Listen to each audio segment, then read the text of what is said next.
Hey, Liberty Assembly, it's Pastor Patrick here.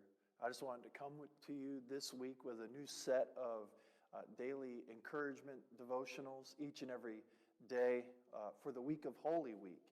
And so as we had Palm Sunday yesterday, and now we're going to be leading up to Easter weekend that's coming up in front of us, I just wanted to take the next few days each morning just to take a look at another step in the Holy Week, in the life of Christ, in the Passion, and just talk about what that means for us today. So today I want to just reflect on Palm Sunday.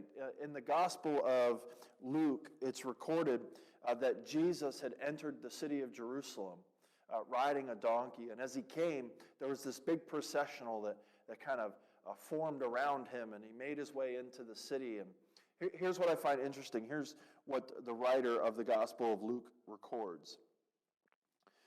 That the king who comes in the name of the Lord is the blessed one.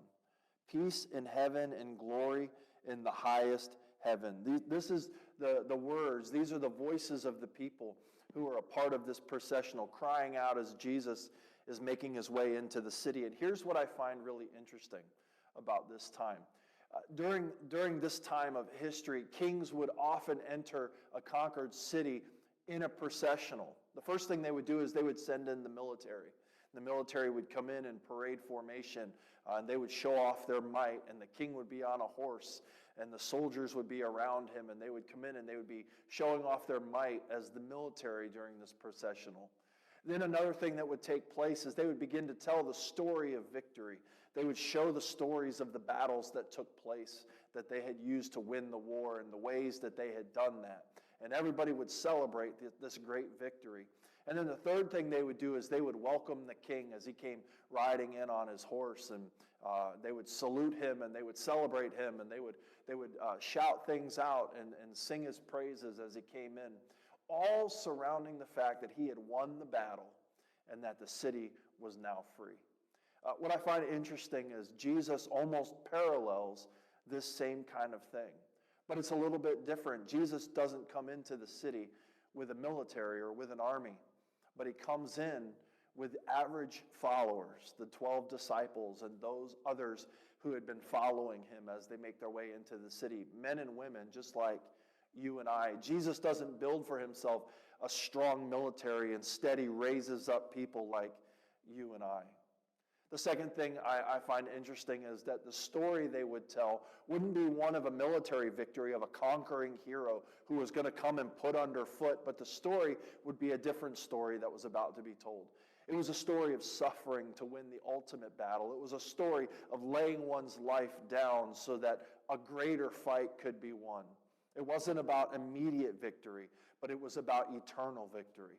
And so that was the story that would be told over the next few days in the life of Jesus. But here's what I also find interesting. By the end of the week, he would be the one that would rule overall. And in this moment, in this time, as he's making his way into the city, the people are gathering around him and they're singing, Hosanna, blessed be the one who comes in the name of the Lord. And they're saying all of these praises to Jesus, not realizing that what they're actually doing is laying the groundwork for what is going to take place at the end of the week. That Jesus will be the victorious king, that he will conquer, but he won't do it in the way that they think he might. But what I find interesting is that this whole week leading up to Easter is one of suffering, it's one of difficulty, it's one of ups and downs, crazy highs and ridiculous lows. Yet in the end, it ends with a great and solemn victory, one that you and I are a part of, one that you and I get to celebrate. And so this week I want to encourage you as we move through the Holy Week, take these few days that we have moving up to Easter, and even though we can't be together physically, would you just take each morning, take a few moments just to think about the steps that Jesus took, to think about the way that he walked into the city, knowing what he was about to face, but doing it because of the price that was going to be paid, would be worth the prize in the end. Because in the end, we celebrate a resurrection. So I want to encourage you with that today, that just because Holy Week starts off knowing what's coming with Good Friday, we can look forward to the fact that a resurrection is around the corner. So be encouraged today. Don't feel alone.